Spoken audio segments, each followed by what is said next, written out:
Hi guys, आप सभी का फिर से स्वागत है हमारे YouTube channel Uday mathematics classes में। I hope you all are enjoying this corona period also because study is your main aim. घर बैठे आप अपना स्टडी अध्ययन अवश्य कर रहे होंगे इस कोरोना पीरियड में भी, क्योंकि हमारे वीडियोज रेगुलर आपके सामने आ रहे हैं। ऑनलाइन क्लासेस हैं, मीन्स आपको स्टडी से दूर नहीं जाना है। किसी न किसी तरीके से, किसी न किसी जरिए आपको एजुकेशन से जुड़े रहना है। अपना जो सिलेबस है उसको कवर अप करते जाना है, क्योंकि समय के साथ आपके अंदर जो खासियत आनी चाहिए, जो एबिलिटी आनी चाहिए क्लास दर क्लास, वो निरंतर जारी रहनी चाहिए। अगर वो नहीं होती तो कहीं ना कहीं जाकर आपको प्रॉब्लम का सामना करना पड़ सकता है। मीन्स आपको लगेगा कि यहाँ कुछ मिसिंग है सब्जेक्ट में। अगर अगले क्लास का मैथ आपको पढ़ाया जाए उस वक्त, और पिछले क्लास का मैथमेटिक्स के बारे में आपको कंप्लीट आइडिया नहीं है, फॉर्मूलाज के बारे में जो चैप्टर्स कवर अप होने चाहिए पिछले जो क्लास में, अगर वो नहीं हुए हैं तो आपको अगले क्लास में मन नहीं लगेगा, आपको लगेगा समथिंग इज मिसिंग। वही बात जैसे कि आपकी रोशनी में कुछ कमी है, जो डॉक्टर से बिना चेकअप कराए आप को लगता है कि नहीं कुछ क्या बात है, क्या परेशानी है, हमें मन नहीं लगता है। तो जब चेकअप कराते हैं तो आपको पता चलता है कि रोशनी में कुछ कमी है, दृष्टि दोष है, उसका करेक्शन कराते हैं, चश्मा लगाते हैं, और इसके बाद आपको मन लगने लगता है पढ़ने में भी, और कोई भी चीज़ देखने में, सुनने में, मतलब जीवन में आनंद आने लगता है। उसी तरह से पढ़ाई को आपको निरंतर जारी रखना है। तो बच्चों, आज की जो कहानी है, जैसा कि आप जानते हैं, कहानी का इंतजार कर रहे होंगे आप लोग। हमारे वीडियो जब शुरू होते हैं तभी आपको लगता है कि सर कहानी बताने वाले हैं, आज की इंस्पायरिंग कहानी क्या है, ज़रा देख ही तो जाए। तो बच्चों, खुश होइए, प्रसन्न होइए और कहानी सुनने के लिए रेडी मीन्स तैयार हो जाइए। तो बच्चों, आज की छोटी सी इंस्पायरिंग कहानी हमारी टॉपिक शुरू होने से पहले ये है कि एक बच्चे का जन्म हुआ। उस बच्चे का जन्म उसके पिता के मरने के 3 महीने बाद होता है। बहुत कमज़ोर बच्चा होता है, बहुत दुबला पतला होता है, और उसकी माँ कुछ दिनों के बाद दूसरी शादी कर लेती है। उसके पिता के डेथ के बाद जब 3 महीने के बाद उस बच्चे का जन्म होता है तो उसकी माँ दूसरी शादी कर लेती है और इसको अपने नानी के यहाँ छोड़कर चली जाती है अपने पति के साथ। और वहाँ पर जब ये 15 साल का होता है तो उस सौतेले पिता का भी देहांत हो जाता है, मीन्स डेथ हो जाता है। तो इसकी माँ वापस नानी के यहाँ चली आती हैं और इस बच्चे को की पढ़ाई छुड़वा करके खेतों में काम करने के लिए भेज देती है।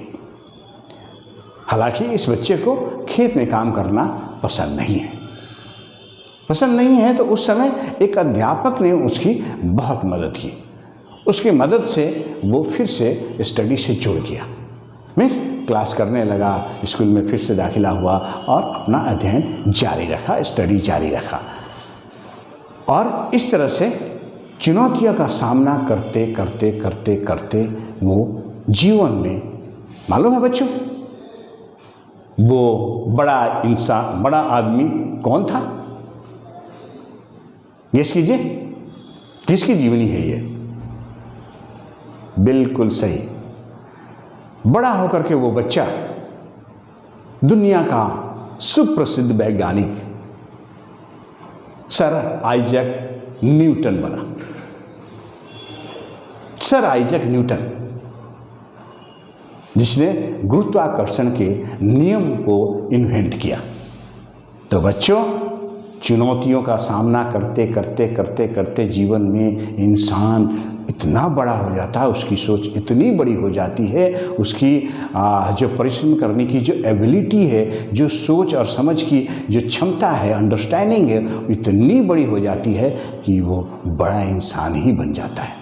और बनना लाजमी है, वक्त की ज़रूरत बन जाता है। तो बच्चों, जितनी भी चुनौतियाँ आपके सामने आए, घबराना नहीं है। ये कोरोना चला जाएगा। कोरोना जब अपना इतना तहलका मचा रहा है इतनी सारी दवाइयों, इतने सारे एडवर्टीजमेंट, इतने सारे प्रचार प्रसार के बावजूद थमने का नाम नहीं लेता, तो आप समझिए आपके अंदर जो सोच है, इस दृढ़ इच्छा शक्ति है कुछ बनने की, उसे कौन रोक सकता है। अगर आप सही से दिल से चाह जाएं और उसके लिए कड़ी मेहनत करें तो आपको कोई नहीं रोक सकता। प्रकृति खुद जुट जाएगी आपको वो मकसद दिलाने में, आपके मकसद में कामयाब बनाने में। तो बच्चों, आपको हमेशा ध्यान रखना है कि अपने चुनौतियों से सीखना है, चुनौतियों से लड़ना है, उनका सामना करना है और जीवन में निरंतर आगे बढ़ते जाना है। I hope you must have learned a big thing from this inspiring story of Sir Isaac Newton. आप सभी इस कहानी से, सर आइजैक न्यूटन की कहानी से बहुत कुछ सीख चुके होंगे। आपके जीवन में बहुत सारी परेशानियां आती, परेशानी के बगैर तो जीवन ही नहीं है। इंसान बनेगा क्या बिना परेशानी का। अच्छे दिन तो यूं ही निकल जाते हैं और बुरे दिन, tough times never last, but tough people always last. बच्चों, जो टफ टाइम होता है, जो बुरा वक्त जिसको बोलते हैं, वो बुरा वक्त रहने नहीं आता, वो चला जाता है। लेकिन जो इंसान टफ है उसे झेल करके अपने जीवन में कामयाब हो जाता है, लोगों के लिए एक मील का पत्थर साबित हो जाता है। अपने जीवन में वो चीज़ कर जाता है जो आम एक साधारण व्यक्ति नहीं कर सकता। तो बच्चों, इस कहानी से आपने सीखा और उस सीख को जीवन में अपनाएंगे और सर आइजैक न्यूटन जैसा एक महान वैज्ञानिक या महान व्यक्तित्व वाले इंसान, आप सफल इंसान बनेंगे, ऐसे मुझे उम्मीद है। तो चलिए बच्चों, इस कहानी के इस मोड़ पे हम अपनी टॉपिक शुरू करते हैं। आज का टॉपिक बहुत ही इम्पॉर्टेंट है, हालांकि ये टॉपिक पिछले टॉपिक से जुड़ा हुआ है। आज हम बात करेंगे एरिया के बारे में। एरिया इन द सेंस क्षेत्रफल, हिंदी में क्या बोलते हैं इसे? एरिया को क्षेत्रफल। किसी भी क्लोज फिगर का एरिया होता है, क्षेत्रफल होता है। तो हमने फिगर्स जो स्टडी किए थे पिछले वीडियोज में, क्या क्या था? रेक्टेंगल था, स्क्वायर था, ट्रायंगल था। इन सारे फिगर्स का हम आज एरिया, कल फॉर्मूला बताया था, फिर से रिवीजन हो जाता है। और एक टॉपिक हम डिस्कस करेंगे, Pythagoras theorem. It's a very important topic, you must know about this topic. और इसके बारे में जानने के बाद आपको इस पर बेस्ड सवाल भी हमारे नवोदय, CHS, मिलिट्री, सैनिक और सिमल तला, इन सारे जो प्रवेश परीक्षाओं में इस टॉपिक से क्वेश्चंस पूछे जाते हैं। और अगर इसका फंडामेंटल आपको क्लियर होगा तो इसका इस्तेमाल भी मैथमेटिक्स में बहुत होता है, तो इसका जानना बहुत ज़रूरी है। तो चलिए बच्चों, आज रिवाइज करते हैं फॉर्मूला जो को एरियाज के, area, perimeter of a rectangle, of A square, of a circle, of A triangle, means in सभी का हम स्टडी करते हैं, रिवाइज करते हैं। लेट्स सी, ठीक है। Area is the area of a plane figure is a surface enclosed curve by its side. मतलब ये क्लोज फिगर का अंदर जो सरफेस इनक्लोज एरिया है उसके बारे में हम आज डिस्कस करेंगे। This is called area. इसके अंदर जो घिरा हुआ क्षेत्र है इसका क्या एरिया है? क्या एरिया है? तो इसी को एरिया बोलते हैं। It is always expressed in square unit. कैसे इसका यूनिट होता है? स्क्वायर यूनिट होता है। Area of rectangle is equal to L into B, लंबाई गुने चौड़ाई, जिसके बारे में हम कल डिस्कस कर चुके हैं, हम पिछले वीडियो में डिस्कस कर चुके हैं। Perimeter of a rectangle is 2 into L plus B, 2 गुने लंबाई प्लस चौड़ाई। Diagonal of a rectangle, here diagonal of a rectangle क्या होगा? Under root L square plus B square. Means diagonal of a rectangle square is equal to length का square plus breadth का square. ये diagonal हो जाएगा। Diagonal is J, A C is a diagonal of a rectangle. Okay, so now come to area of square. Area इसको square मतलब square in the sense कि जिसके चारों साइड्स इक्वल हो, बराबर हो, उसे स्क्वायर कहते हैं। तो area of square equal to side into side. क्या होगा बच्चों? एरिया ऑफ स्क्वायर कितना होगा? भुजा गुने भुजा, ठीक है। एरिया स्क्वायर, साइड स्क्वायर हो जाएगा। अब इसको पेरीमीटर इसका जब निकालेंगे तो 4 इंटू साइड हो जाएगा, 4 गुने जो उसका साइड का लेंथ होगा वो हो जाएगा। इस तरह से स्क्वायर का हमने डिस्कस कर लिया। Now come to area of a circle. Area of a circle is what? Area of a circle is equal to pi are square, where pi stands for 22/7, 22/7। Pi का वैल्यू क्या होता है? Constant होता है 22/7, और radius हमारा दिया रहेगा। इस तरह से हम एरिया सर्किल का कैसे निकालेंगे? Pi are square. And perimeter of a circle means circumference of a circle is 2 pi R. What? 2 pi R. Okay, now come to area of a right angle triangle. Right angle triangle क्या है? जिसका एक angle 90 degree हो। जिस triangle का एक angle 90 degree हो उसे राइट एंगल ट्रायंगल कहते हैं। उस राइट एंगल ट्रायंगल का जो एरिया है वो कैसे हम निकालेंगे? Area of a right angle triangle is equal to 1/2 into base into height. 1/2 into base into height, तो हमारा उसका एरिया निकल जाएगा राइट एंगल ट्रायंगल का। Now come to Pythagoras theorem. तो बच्चों पाइथागोरस थ्योरम के बारे में हम थोड़ा पता करते हैं। क्या है?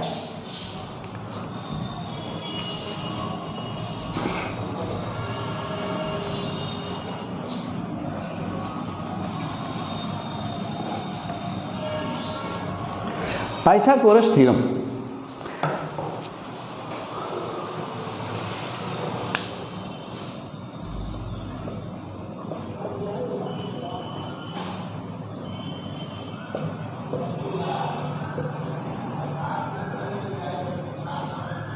पाइथागोरस थ्योरम, पाइथागोरस नामक वैज्ञानिक ने एक थ्योरम दिया। वो क्या है? If the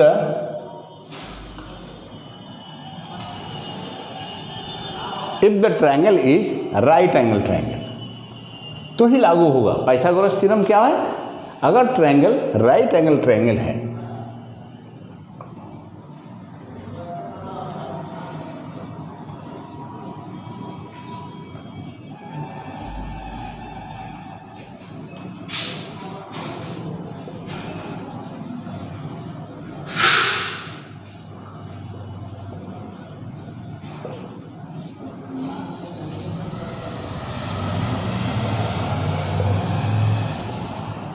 hypotenuse. This is hypotenuse, this is perpendicular and this one is base. Then अगर राइट एंगल ट्रायंगल दिया हुआ है तो इसका hypotenuse square, hypotenuse square equal to base square plus perpendicular square.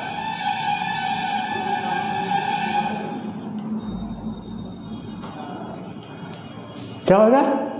Hypotenuse square equal to base square into perpendicular square होगा।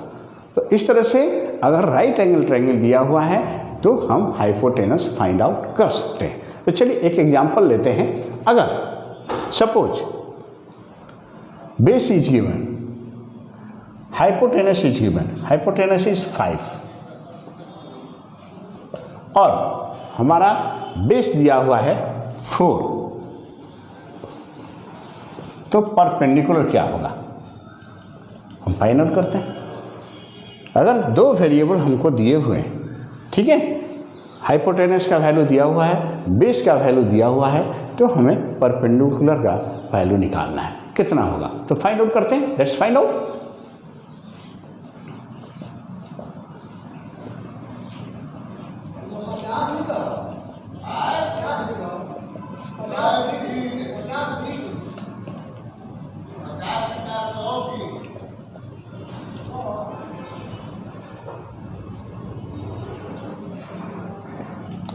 क्या हो जाएगा? 3। कैसे? पाइथागोरस थ्योरम के अकॉर्डिंगली हम इसको फाइंड आउट कर सकते हैं कि अगर हमारा परपेंडिकुलर 5 है और बेस 5 है तो हम परपेंडिकुलर हाइपोटेनस अगर 5 है और बेस 4 है तो परपेंडिकुलर हम निकाल सकते हैं, फाइंड आउट कर सकते हैं और उसका वैल्यू 3 होगा। तो इस तरह से हम अगर 3 वेरिएबल में से 2 वेरिएबल दिया हुआ है तो तीसरा वेरिएबल हम पता कर सकते हैं। तो बच्चों, आपको हमें उम्मीद है कि आपको हमारा ये वीडियो बहुत पसंद आया होगा। क्लास कैसा लगा? अगर इस टॉपिक से रिलेटेड आप क्वेश्चन सॉल्व कीजिए। अगर कोई क्वेश्चन आपका नहीं सॉल्व होता है, जैसे हमने रेक्टेंगल के फॉर्मूला पर एरिया और उसके सर्कमफेरेंस का जो फॉर्मूला हमने बताया, मीन्स पर पेरीमीटर का जो फॉर्मूला बताया, जैसे स्क्वायर का भी बताया, रेक्टेंगल का बताया, सर्किल का बताया एंड राइट एंगल ट्रायंगल का जो एरिया बताया और पाइथागोरस थ्योरम का जो हमने फॉर्मूला बताया, इन सारे फार्मूलाज पर बेस्ड क्वेश्चंस आप सॉल्व कीजिए। और अगर नहीं कोई क्वेश्चन आपको आता है, कोई दिक्कत होती है, कोई परेशानी होती है तो हमें अवश्य लिखिए, हमें अवश्य कांटेक्ट कीजिए। हमारे कमेंट बॉक्स में जब वीडियो देखें तो आप कमेंट कीजिए कि सो एंड सो क्वेश्चन कैसे बनेगा, और नहीं तो अगर कोई टॉपिक नहीं समझ में आए डेफिनेशन वगैरह तो लेट मी नो, और इसके बाद हम उस पर बेस्ड हम वीडियो बनाएंगे और आपको अवश्य उसका समाधान मिलेगा। तो बच्चों, अगर आपको हमारा ये वीडियो पसंद आया तो इसे लाइक कीजिए, अपने दोस्तों में, अपने सहपाठी में इसे शेयर कीजिए, और अगर पहली बार हमारा ये वीडियो देख रहे हैं तो सब्सक्राइब करना हमारे चैनल को ना भूलें, और डोंट फॉरगेट टू कमेंट, अपना कमेंट लिखना, फीडबैक लिखना ना भूलिए। और कुछ भी अगर कोई और भी तरह का आपको सुझाव चाहिए, कुछ बदलाव चाहिए, कुछ क्वेश्चंस हैं जो नहीं सॉल्व हो रहे हैं तो उनके बारे में भी आप जिक्र कर सकते हैं। तो बच्चों, आज के लिए बस इतना ही। हम फिर मिलेंगे नए वीडियो के साथ। तब तक के लिए हमें और हमारी पूरी टीम को इजाज़त दीजिए। Bye and take care.